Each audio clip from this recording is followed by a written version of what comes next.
रात का समय था। घना अंधेरा चारों ओर फैला हुआ था।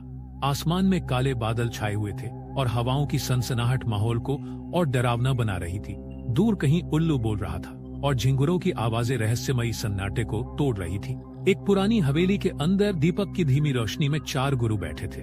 उनकी लंबी सफेद दाढ़ी, सफेद बाल और साधु जैसी वेशभूषा उन्हें और भी रहस्यमयी बना रही थी। हवेली की दीवारों पर प्राचीन चित्रों के धुंधले प्रतिबिंब पड़ रहे थे, जिससे वातावरण और भी गूढ़ प्रतीत हो रहा था। राजन डरते हुए, बाबा आपने हमें यहाँ बुलाया है, पर क्या सच में गरुड़ पुराण का कोई रहस्य है? यह तो सिर्फ धर्मशास्त्र है ना?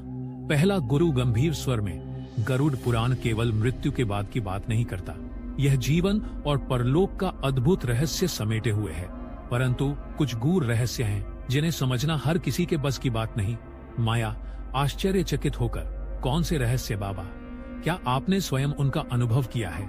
दूसरा गुरु गंभीर होते हुए, कुछ वर्ष पहले की बात है, जब मैं एक गांव के श्मशान में ध्यान कर रहा था। आधी रात को अचानक वहां एक विचित्र आत्मा प्रकट हुई। वह कराह रही थी जैसे किसी पीड़ा में हो।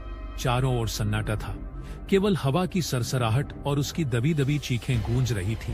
विवेक कांपते हुए, और फिर क्या हुआ? तीसरा गुरु धीमे स्वर में, मैंने गरुड़ पुराण के श्लोकों का उच्चारण शुरू किया।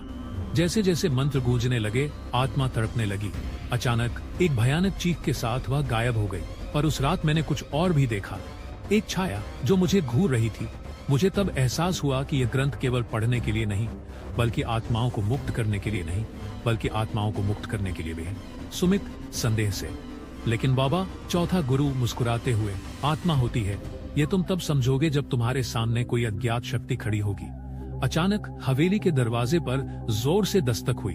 सबकी धड़कनें तेज हो गई। राजन घबराते हुए, इतनी रात को कौन हो सकता है? गुरुओं में से एक ने धीरे से दरवाजा खोला। बाहर एक वृद्ध महिला खड़ी थी। उसकी आंखों में भय था। हवेली के अंदर हल्की ठंडी हवा प्रवेश कर गई। वृद्ध महिला कांपती आवाज में, बाबा, मेरे बेटे की मृत्यु हो चुकी है, पर मैं हर रात उसे देखती हूँ।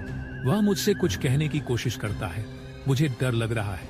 कभी कभी मैं अपने कमरे में किसी के चलने की आहट भी सुनती हूँ। पहला गुरु गंभीर होकर, यह आत्मा का संकेत है। हमें गरुड़ पुराण का पाठ करना होगा और उसे मुक्त करना होगा।